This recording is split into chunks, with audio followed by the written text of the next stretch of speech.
beaucoup de gens ont des blocages dans leur vie. Beaucoup de gens, sinon tout le monde, ont des portes fermées. Et tu peux être en Christ et c'est fermé. Ouais. Mariage, c'est bloqué. C'est derrière une porte. Enfant, derrière une porte. Oui. Comment c'est ça? Finance, derrière une porte. Travail, derrière une porte. Promotion, derrière une porte. Percée, derrière une porte. Ouais. Élévation, derrière une porte. Donc beaucoup de gens, c'est compliqué. Même ta santé, derrière une porte. Et pourtant, tu es en Christ. Oui, ça peut arriver. Parfois, ça arrive. Et il faut maintenant trouver des clés pour ouvrir ces portes-là. Alors, la clé dont on parle tout le temps, c'est la prière. Quelqu'un dit Amen. Il faut prier. Une des clés déjà pour ouvrir les portes, c'est de prier et ne jamais se relâcher. C'est la prière avec foi, mais persévérant. Pas prier une fois. Insister, insister jusqu'à ce que l'ennemi lâche. Quelqu'un me dit Amen. Et c'est pour ça qu'on fait beaucoup de campagnes de prière. Parce qu'il faut insister. Je t'assure, le tout n'est pas de venir dimanche comme ça en passant. Il faut insister. Et tu peux me dire non, je prie, c'est moi. Ça ne marche pas comme ça. Non, toi aussi. Toi-même, tu sais que celui qui fait le sport en groupe est différent de celui qui fait le sport seul. Puisque en groupe, tu es plus motivé, il y a des gens à côté de toi. Chez toi, tu commences 5-10 minutes, après tu t'assieds, tu vas sur ton téléphone. Satan ne va pas te laisser tranquille. Alors que quand tu es ici en groupe, il y a une force. Tu peux tenir 2 heures. Certains peuvent tenir 3 heures. Mais quand tu es chez toi seul, 3 heures, il faut être consistant. Et même si tu le fais une fois, ça va être un exploit. Les autres fois, Satan va te mitrailler dans tes pensées. Mais une des clés justement pour percer, pour ouvrir les portes, c'est la prière. Quelqu'un me dit Amen. Et pas la prière une fois. C'est une vie de prière, c'est une discipline de prière. De toute façon, c'est ça que l'apôtre il va sûrement beaucoup insister dessus. Parce que nous chrétiens, on s'amuse avec ça. Dans les gens, les portes fermées, mariage c'est bloqué, c'est dur. Dans le mariage même, tu es marié, l'épanouissement dans le mariage c'est dur, c'est fermé. Les portes, dès que tu es venu au monde, tu as ta famille, tu as l'histoire de ta famille qui te combat. Tu as tes péchés, tu as tes blessures de l'enfance, tout ça, ça ferme des portes. Hein. C'est pas facile. Et tu essayes, mais pour ouvrir, c'est compliqué. On dit que le Seigneur va ouvrir plusieurs portes cette année. 2025, plusieurs portes vont s'ouvrir au nom de Jésus. Dès la fin de ce message, même des portes vont commencer à s'ouvrir. Je vais entendre un meilleur Amen. Voilà. Donc tu vas dire à ton voisin, c'est du message, voisin, voisine. Comment ouvrir toutes les portes fermées sur ta vie? Voilà, acclame déjà le Seigneur. Voilà. Il y a des portes fermées, mais il y a des manières d'ouvrir ça. Et je vais te parler d'un homme, en fait. On va voir un peu son parcours. Pas toute son histoire en entier, parce que ce serait trop long. On ne peut pas. Mais on va voir un peu son parcours. Et on va voir que c'est un gars qui est cadenassé. C'est un gars qui est bloqué. Sa vie ne donne pas. C'est David. C'est un berger. Il n'est rien qu'un gardien de brebis. Donc c'est la galère. Et en fait, quand tu vois, son père n'a même pas beaucoup d'argent. Son père n'a pas beaucoup d'argent, mais son père ne le calcule pas. Son père ne l'aime pas. Son père ne le reconnaît pas. Donc c'est dur. Il a été conçu dans l'adultère, dans le péché, comme il dit lui-même. Sa vie ne marche pas. On va seulement être là-bas, gardien de brebis. C'est la galère. Il a 17 ans. Il est là. Mais il aime Dieu. Donc lui, il fonctionne déjà dans la prière et dans la parole. Quelqu'un dit Amen. C'est son mode de fonctionnement. On va le voir même surtout sur la fin. David, c'est sa nourriture. Il garde les brebis, mais il est toujours en train de prier, d'écrire, de lire la parole, de manger la parole de Dieu chaque jour. Et Dieu aime ça. Mais il ne se contente pas, tu vois. Parce que souvent les chrétiens disent, mais je prie. Je prie sur la base de la parole, ça ne change pas. David fait bien. Tout ce qu'on lui donne à faire, il fait bien. Les petites brebis là, il les garde au péril de sa vie. Il les garde avec amour. Il les garde sérieusement. Est-ce que ce que tu fais, tu le fais sérieusement? Est-ce que le petit travail là, parce que lui c'est petit gardien de brebis inconnu, est-ce que le petit travail là, laver le sol, est-ce que tu le fais sérieusement? Est-ce que tu le fais avec amour? Est-ce que tu le fais avec passion? Est-ce que le petit stage non payé là, tu le fais sérieusement? C'est ça la question. Est-ce que tu mets tout ton cœur? Est-ce que tu le fais comme si c'était vraiment pour toi-même? Parce que si tu es fidèle dans les petites choses, c'est là que Dieu va te donner des grands.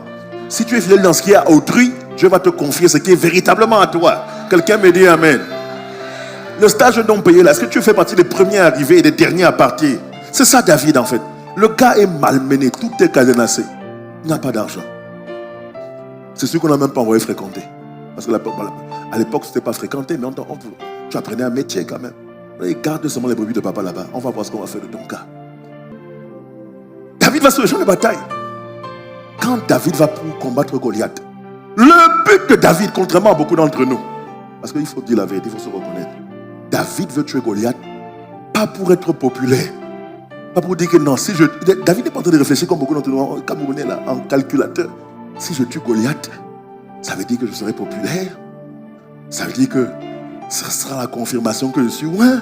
Donc mes frères là vont me respecter. Donc mon père va vraiment me respecter. Je ne suis pas le livreur de nourriture. Saül va me respecter. Le monde va me respecter.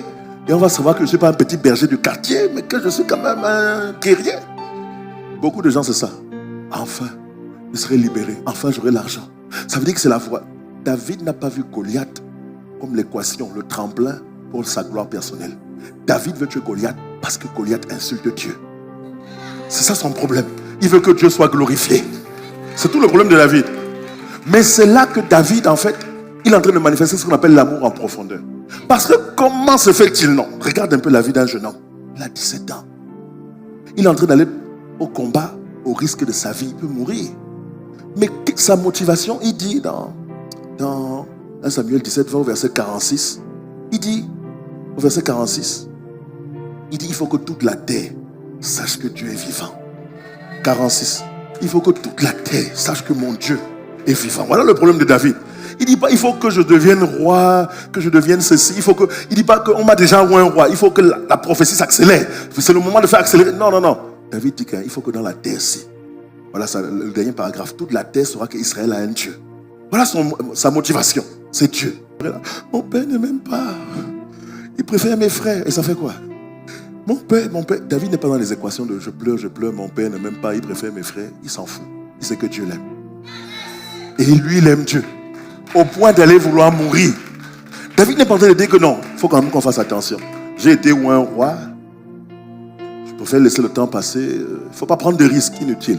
David dit, même s'il doit mourir aujourd'hui, mon Dieu, il faut qu'on sache que mon Dieu est vivant. Hey, David, regarde la foi du gaillard. Beaucoup de gens, ça prouve que le gars n'est pas comme nous autres là. Que dès que le climat il fait trop chaud, je ne peux pas aller à l'église. Non, l'église est trop loin. Non, j'ai pas trop d'argent, je suis un peu fatigué. David s'en fout. Il dit, je vais aller mourir pour mon Dieu. Il dit, non, je suis un peu découragé là, parce que vraiment, depuis le temps passe, le pasteur proclame et rien ne change. David s'en fout. Il dit, je sais que mon Dieu là est vivant. La preuve, c'est que les brebis de son père, il se battait contre des lions, des ours pour les brebis de son père. Donc David, lui, tout ce qu'il veut, c'est Dieu. Ah, Seigneur, donne-nous ce cœur. Tu vois, c'est le type de cœur. Quand tu as ce type de cœur, on ne peut pas t'arrêter. On ne peut pas t'arrêter. On ne peut pas te stopper. Quand tu allies ça à la prière, à la parole, c'est-à-dire ça fait un cocktail explosif. Rien ne peut te résister. Il y a des gens, vous savez que Saül a oublié. Il y a des gens qui veulent te bénir. Moi, ils ont oublié. Mais quand tu manifestes un certain amour pour Dieu, profond, il se rappelle de toi. Que le Seigneur fasse qu'on se rappelle de toi dans le nom de Jésus. C'est la même chose que Joseph avait vu en prison. Les gens avaient oublié pendant 2 ans. Mais l'amour profond qu'il manifestait pour Dieu, les gens se sont rappelés de lui chez Pharaon. C'est ça qu'il dit, ton nom va arriver dans une adresse. Je m'adresse à quelqu'un à cause de ton cœur, de ton amour profond pour Dieu, de ta foi enracinée pour Dieu, même dans les épreuves. Ton nom va arriver dans une adresse cette année au nom de Jésus. Si c'est pour toi, je vais entendre un vibrant Amen. David est en train d'expérimenter une ascension. Il passe de berger à quelqu'un qui vit maintenant au palais. Vous savez? En un instant, les portes s'ouvrent. Il y a une porte qui s'est ouverte. La porte de la faveur s'est ouverte sur la vie de David. Juste à cause de son cœur. À cause de l'amour en hauteur. De l'amour en profondeur. Les portes s'ouvrent sur la vie de David. Du pasteur Jacques, sous les blessures de l'âme et le temps. Le temps ne guérit pas des blessures. La guérison, tu peux l'avoir à l'instant. Le temps ne guérit pas. La guérison de ton cœur, la libération de l'amertume, cherche là. Parce qu'Amnon a fait 11 ans. 11 ans, il n'a pas été guéri. 11 ans, ça a gonflé dans son cœur. Il veut tuer son père. La haine sera tellement forte qu'il va faire une révolte, un putsch contre son père. Un coup d'état, voilà, ça que je cherchais. Un coup d'état contre l'amertume, la colère. Il y a des gens, ils ne font pas exprès, j'ai compris ça, ne les juge pas. Quand quelqu'un te rappelle tes blessures, c'est blessures du passé. Par rapport à toi, il te dit que en telle année tu m'as fait ça, telle année tu m'as fait ça. Mais tu dis, mais c'est passé, non? Non, c'est pas passé pour lui. Il vit le passé comme si c'était encore présent. Ça fait encore mal. Parce qu'il n'a pas pardonné. Ce genre de personnes, ne les juge pas. Prie pour eux. Parce que tu ne sais pas ce qui peut se passer. Et si tu fais partie d'eux, je t'en supplie. Décide, c'est une décision. Décide de sortir de là. Décide dans ton cœur d'aimer ton ennemi, de lui faire du bien, de le bénir, de dire du bien, de lui faire du bien et de prier. Sinon, c'est toi qui vas être la prochaine victime. C'est ça qu'on appelle l'amour en hauteur. David va aimer son fils fou, Absalom, au point que David va pleurer quand il va mourir. Encore son fils là. On va dire, David, mais c'était ton ennemi, ton fils. Il va dire, oui, mais c'était mon fils. Il va dire à Dieu, j'aurais même préféré mourir à sa place. Quelqu'un peut agir contre toi, mais il a un esprit de folie. Il a compris ça avant nous.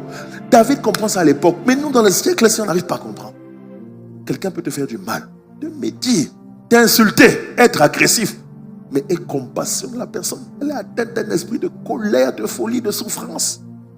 C'est ce qu'on appelle la hauteur de l'amour. En fait, David mélangeait tout. Hauteur, longueur, profondeur, largeur. C'est ça qui faisait l'homme selon le cœur de Dieu. Appelle donc l'homme selon le cœur de Dieu.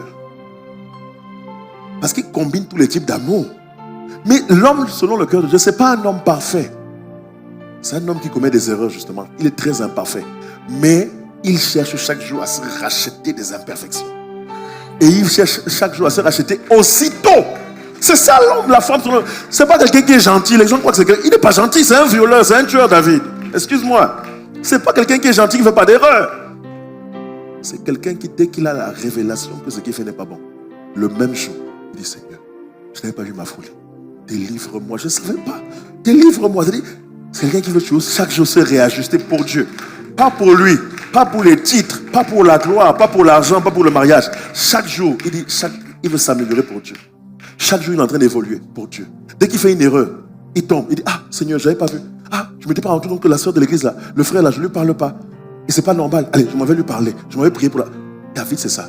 Dès qu'il se rend compte, dès que tu lui dis, mais tu ne vois pas que toi et le frère, là, vous entendez pas? Va chez lui. David va chez lui le même jour. L'Esprit m'a dit, tu veux ouvrir des portes fermées sur ta vie? Pourquoi donc un homme comme David? Regarde Ésaïe 22, 22. Regarde. En parlant de Jésus, on dit, je mettrai sous son épaule la clé de la maison de David. Quand il ouvrira, nul ne fermera. Quand il fermera, nul n'ouvrira. Jésus a la capacité d'ouvrir toutes les portes. Mais comment? Par la clé. De qui? De David. Donc Jésus, l'Esprit m'expliquait. Nous tous, il y a des portes fermées. Mais la vérité, c'est que pour que ça s'ouvre, il te faut un type de cœur. Ce type de cœur, je dis que c'est une clé qui ouvre toutes les portes. La clé de l'autorité. Quand tu vas ouvrir, personne ne peut fermer. Même Satan ne peut plus fermer. Et quand tu fermes, la malédiction, personne ne peut plus ouvrir. C'est pour ça qu'il y a des malédictions qui vont s'arrêter avec toi dans ta génération, dans ta famille. Parce que quand tu ouvres, personne ne peut fermer. Quand tu fermes, personne ne va ouvrir. Mais pourquoi on dit la clé de David? Parce que c'était à cause du cœur de David. L'homme selon le cœur de Dieu. Quand il m'a expliqué que ton cœur te donne des clés pour ouvrir des portes. C'est pas ton pasteur, c'est pas tes prières, c'est ton cœur. Si tu cherches mon cœur qui aime en largeur, en longueur, en hauteur, en profondeur, ce type de cœur, tant que tu continues de le chercher, il va t'ouvrir des portes. C'est ça qu'on appelle la clé de David, qui peut ouvrir toutes les portes. Donc pour ouvrir les portes fermées sur ta vie, le tout n'est pas de prier, de venir à l'église. Quel est l'état de ton cœur? Est-ce que tu as un cœur qui cherche Dieu, qui priorise Dieu? Et si tu as ce cœur, tu vas aimer en hauteur. Tu vas aimer ceux qui t'ont fait du mal. Tu vas aimer en profondeur, même dans les épreuves. Tu vas aimer en largeur tout le monde. Tu vas te sacrifier pour ton prochain. Et tu vas tenir sous la durée. C'est ce cœur-là qu'on doit chercher, Église.